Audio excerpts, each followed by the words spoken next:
আসসালামু আলাইকুম। ঐতিহাসিক মসজিদুল কাহাফের ইমাম নিয়োগ পরীক্ষায় সারা দেশ থেকে আগত সকল ওলামায়ে কেরাম ও এলাকাবাসীকে স্বাগত। আপনারা জানেন এই সম্মানিত ইমাম পদের মাসিক সম্মানী নির্ধারণ করা হয়েছে 2,60,000 টাকা। আমাদের প্রধান পরীক্ষক ঢাকার প্রখ্যাত আলেম আল্লামা শফিকুর রহমান কিছুক্ষণের মধ্যেই এসে পৌঁছাবেন। পরীক্ষা শুরুর পূর্বে আপনারা সবাই অনুগ্রহ করে বাইরে ভিড় করেন না। পরীক্ষা শুরুর পূর্বে আপনারা সবাই অনুগ্রহ করে বাইরে ভিড় না করে মসজিদের ভিতরে এসে নির্ধারিত আসনে বসুন। ধন্যবাদ। ভাই শুনেছেন, 1 মাসের বেতন 2,60,000 টাকা। টাকার কথা শুনে তো আমার বুকটার ভিতরে মোচড় মেরে উঠছে। আজকে মনে হচ্ছে সারা বাংলাদেশের আলেম সমাজ এই মঙ্গলপুরেই আসবে না। ঠিকই বলেছেন ভাই, এমন সুযোগ তো জীবনে বারবার আসে না। এই চাকরির জন্য গত 6 মাস দিন রাত এক করে ফেলেছি। তাফসির, ফিকা, হাদিস কিছুই বাদ রাখিনি। আল্লাহ যদি একবার মুখ তুলে তাকান তাহলে গ্রামের বাড়িতে একটা পাকা ঘর তোলার স্বপ্নটা পূরণ হবে। আপনি কেমন প্রস্তুতি নিলেন? প্রস্তুতির আর শেষ আছে নাকি ভাই? বাঘা বাঘা আলেমদের দেখছি সামনে। কারো কারো নাম শুনেই তো সাধারণ মানুষের হাঁটু কাঁপতে শুরু করে। তবুও আল্লাহর উপর ভরসা করে এসেছি। এতগুলো টাকা বলে কথা, এর জন্য শুধু পড়াশোনা নয়, ভাগ্যের উপরও জোর থাকা লাগবে। দেখা যাক কার নসিবে এই মসজিদের ইমামতি আছে। আল্লাহ ভরসা। তবে ইমাম ইন্টারভিউ যে কঠিন হবে এটা বুঝতে পারছি।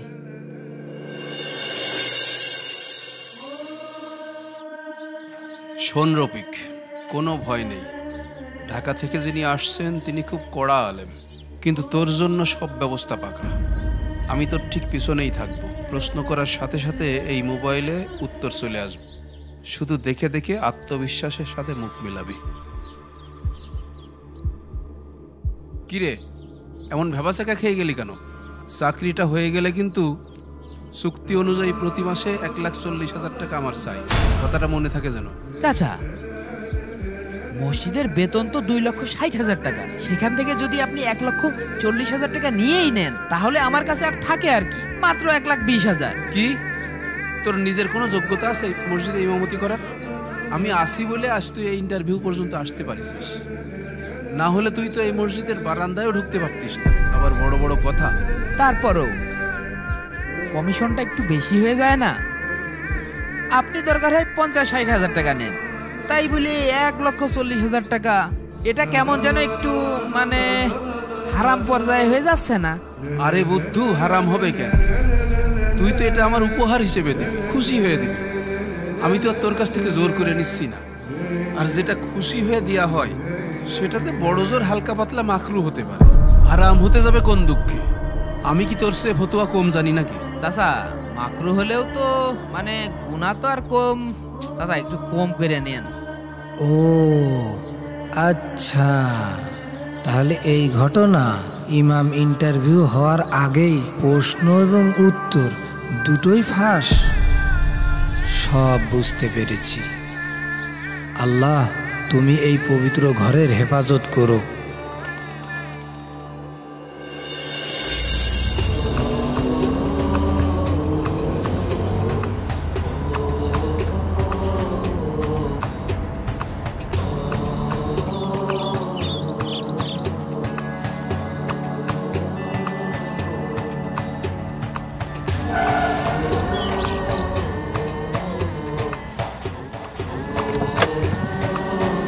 আসসালামু আলাইকুম হযরত। ওয়ালাইকুম আসসালাম। আসুন আসুন, আপনার কদম মুবারকে আমাদের এই মাটি ধন্য হলো। হযরত, আপনাকে আমাদের এই গরিবের ডেরায় পেয়ে আমরা ধন্য হয়ে গেলাম। আপনার আগমনে আমাদের মসজিদ আজ আলোকিত। এই সামান্য ফুল দিয়ে আপনার মতো একজন মহান আলেমের সম্মান আমরা কিভাবে করব আমরা বুঝতে পারছি না। ওয়ালাইকুম আসসালাম। আল্লাহ আপনাদের খেদমত কবুল করুন। ফুলের কি দরকার ছিল? আপনাদের আন্তরিকতাই তো আসল। আসুন হযরত, আসুন।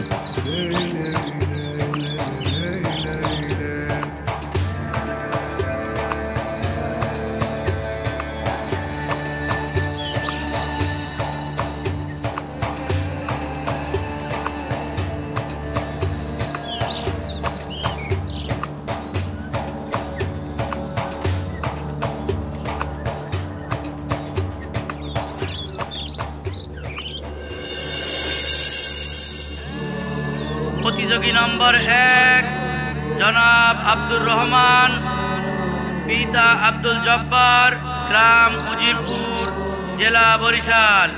আপনার সাক্ষাৎকারের জন্য ভিতরে আসুন।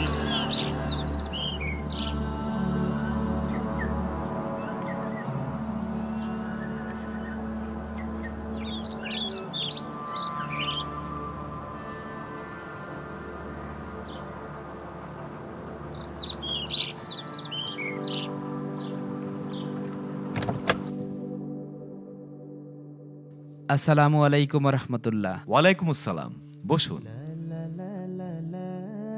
আপনার নাম তো আব্দুর রহমান, বরিশাল থেকে এসেছেন? জি হজরত। বেশ, আমি আপনাকে তাফসির অধ্যায় থেকে একটি প্রশ্ন করছি।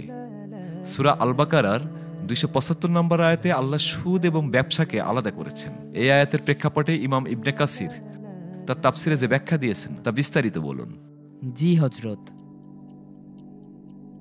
ইমাম ইবনু কাসির রহমাতুল্লাহ আলাই এই আয়াতে ব্যাখ্যায় বলেন যে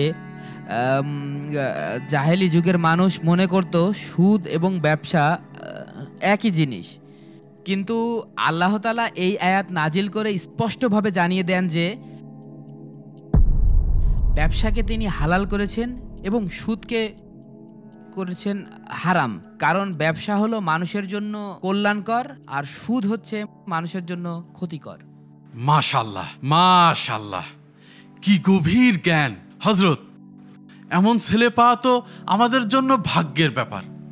আমি তো আগেই বলেছিলাম, বরিশাল বিভাগ আলেমদের খনি। হযরত, আপনি পরের প্রশ্ন করুন। দেখুন ছেলের কি প্রতিভা।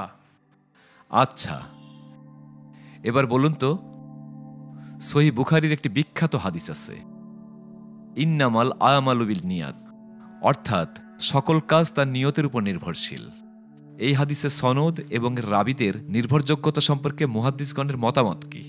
হযরত, আমার তো মনে হচ্ছে আমরা আমাদের হীরের টুকরো পেয়ে গেছি। এর চেয়ে যোগ্য আর কে হতে পারে? এই ছেলেই এই মসজিদের ইমাম হওয়ার একমাত্র হকদার। ঠিক তাই সভাপতি সাহেব। আল্লামার প্রশ্নে যে এমন নির্ভুল উত্তর দিতে পারে, তার যোগ্যতা নিয়ে তো কোনো কথাই চলে না। আপনার ইলম প্রশংসনীয়। আপনি তো নিশ্চয়ই হাফেজ। আলহামদুলিল্লাহ। জি হজরত। তাহলে আমাকে সূরা আল মুমিনুনের 90 থেকে 95 নম্বর আয়াত পর্যন্ত একটু শোনান তো দেখি।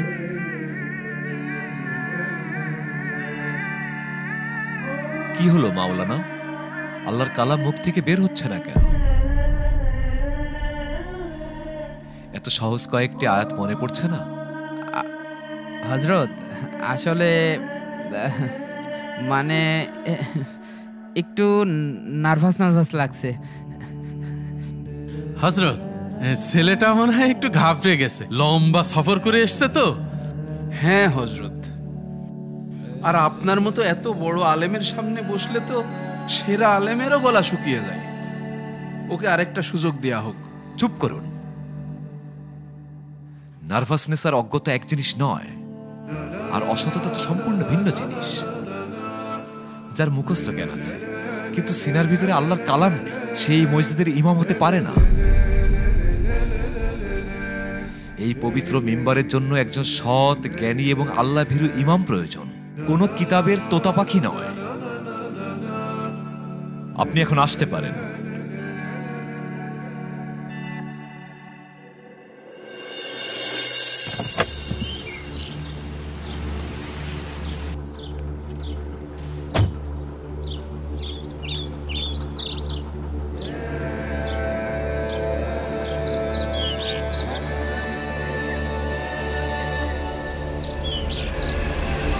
কি ব্যাপার আব্দুর রহমান ভাই, আপনার মুখ এমন শুকনো কেন?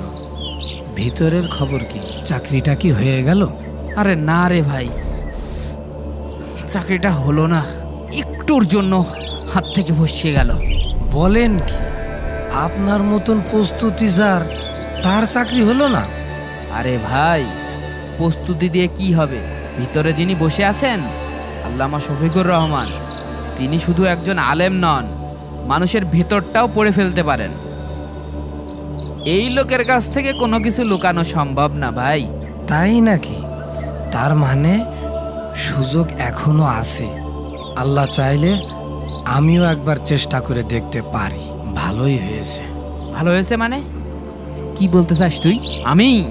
আমি যেখানে সব প্রশ্নের উত্তর জেনেও পারলাম না, সেখানে তুই পারবি? হ্যাঁ, ভিতরে যা, তোর জন্য সব আয়োজন করে বসে আছে। হ্যাঁ, ইমাম হবে।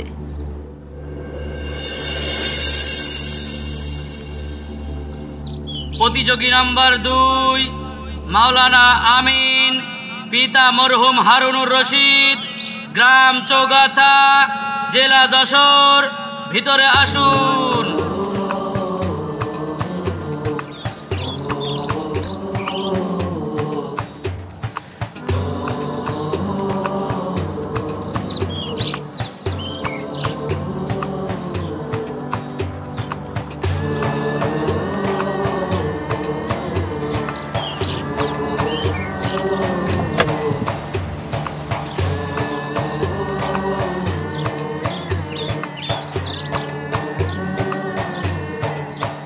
আসসালামু আলাইকুম রহমতুল্লাহি অবরাকাতুহ। ওয়ালাইকুম আসসালাম। আপনার সম্পর্কে আমি শুনেছি। আচ্ছা, ইসলামী অর্থনীতিতে মুদারাবা এবং মুশারাকার মধ্যে মৌলিক পার্থক্যগুলো উদাহরণ সহ ব্যাখ্যা করুন।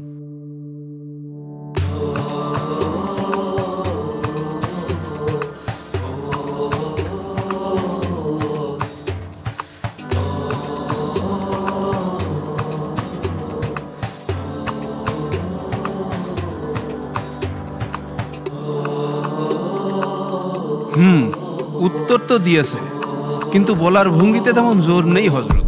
ইমামতির জন্য তো কণ্ঠস্বরে একটা তেজ লাগে, ব্যক্তিত্ব লাগে। ব্যক্তিত্ব কথায় আসে না কামাল সাহেব, ব্যক্তিত্ব আসে জ্ঞান ও আমলে। আচ্ছা মাওলানা, এবার আপনাকে একটি বাস্তবধর্মী প্রশ্ন করি। ধরুন এই গ্রামে দুটি প্রভাবশালী পক্ষের মধ্যে মসজিদের সম্পত্তি নিয়ে বিরোধ তৈরি হলো এবং দুই পক্ষই আপনাকে ব্যবহার করে মসজিদে প্রভাব বিস্তার করতে চাইছে। আপনি এই মসজিদের ইমাম হিসেবে কোরআন ও সুন্নাহর আলোকে কিভাবে এর সমাধান করবেন, যেন গ্রামে ফিতনা না ছড়ায়, আবার হক ও সমুন্নত থাকে? হযরত, এটি একটি অত্যন্ত জটিল পরিস্থিতি। আমি প্রথমেই কোনো পক্ষ না নিয়ে পূর্ণ নিরপেক্ষতা বজায় রাখিব। আমার প্রথম কাজ হবে দুই পক্ষকেই আলাদাভাবে ডেকে তাদের কথা শোনা এবং তাদের বোঝানো যে মসজিদের সম্পত্তি কারো ব্যক্তিগত নয়, এটি আল্লাহর ঘর এবং এই নিয়ে বিবাদ করা কবিরা গুনাহ।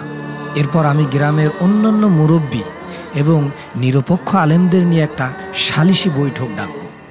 সেখানে কোরআন ও সুন্নাহর দালিলিক প্রমাণ ভিত্তিতে যা হক সেই সিদ্ধান্তই নেব। কোনো প্রভাবশালী ব্যক্তির রক্তচক্ষুকে ভয় না পেয়ে আমার চূড়ান্ত লক্ষ্যে থাকব। আল্লাহর সন্তুষ্টি অর্জন কোনো ব্যক্তির নয়। বাহ, খুব তো আদর্শের কথা বললেন। কিন্তু হযরত, প্রভাবশালী লোকদের কি এত সহজে এক টেবিলে বসানো যায়? এসব কিতাবি কথা বাস্তবে চলে না। এরকম করতে গেলে তো ইমাম সাহেবের নিজেদেরই বিপদ বাড়বে। ইমামতি করবেন নাকি গ্রামের দলাদলি মেটাবেন? ইমামের কাজ শুধু 5 ওয়াক্ত নামাজ পড়ানো নয় সভাপতি সাহেব। ইমাম হলেন সমাজের নেতা এবং পথ প্রদর্শক। তার দায়িত্বের মধ্যেই পড়ে সমাজকে ফিতনা থেকে বাঁচানো। আপনার উত্তরে আমি সন্তুষ্ট মাওলানা। এবার শেষ পরীক্ষা। আপনিও তো হাফেজ। জি হযরত। তাহলে সূরা আল মুমিনুনের 90 থেকে 95 নম্বর আয়াত পর্যন্ত একটু তেলাওয়াত করে শোনান। আউযু বিল্লাহি মিনাশ শাইতানির রাজীম। বিসমিল্লাহির রহমানির রহিম। বাল আতাইনাহুম বিল হাক্কি ওয়া ইন্নাহুম লাকাযিবুন। মাত্তাখাযাল্লাহু মিন ওয়ালাদিন ওয়া মা কানা মাআহু মিন ইলাহিন ইযাল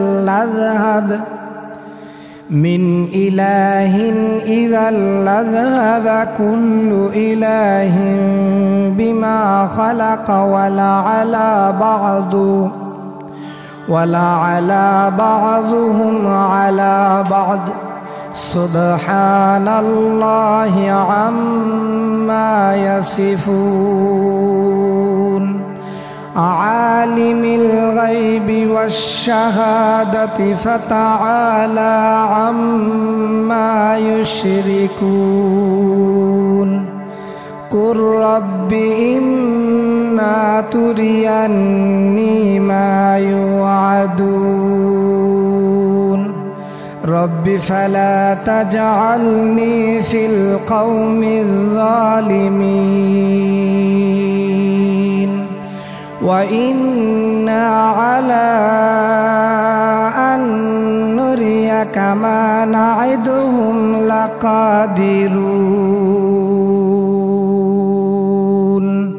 صدق الله العظيم আলহামদুলিল্লাহ। আপনারা ব্যক্তিত্বের কথা বলছিলেন না? এর চেয়ে বড় ব্যক্তিত্ব আর কি হতে পারে, যে ব্যক্তির সিনার ভেতরে আল্লাহর কালাম এমন জীবন্ত হয়ে আছে, যার জ্ঞান কিতাবে নয় অন্তরে থাকে। তিনি তো হলেন প্রকৃত আলেম। মোবারকবাদ মাওলানা আমিন, আজ থেকে আপনি এই মসজিদুল কাহাফের সম্মানিত ইমাম। আপনার বেতন 2,60,000 টাকা। আলহামদুলিল্লাহ, আল্লাহ তুমি সত্যের জয় দিয়েছো।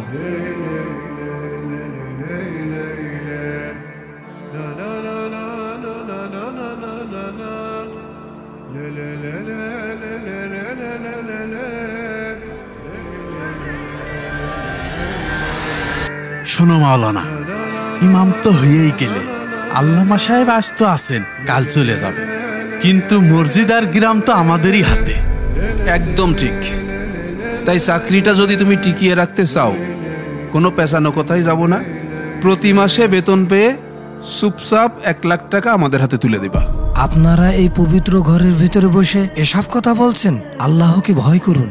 ভয় আমরা করি কিনা সেটা পরে দেখা যাবে, কিন্তু তুমি যদি টাকা না দাও তাহলে 2 মাসের মধ্যে তোমাকে চরিত্রহীন বা চোর অপবাদ দিয়ে এই মসজিদ থেকে কিভাবে বের করতে হয় সেই ব্যবস্থাও আমরা ভালো করেই জানি।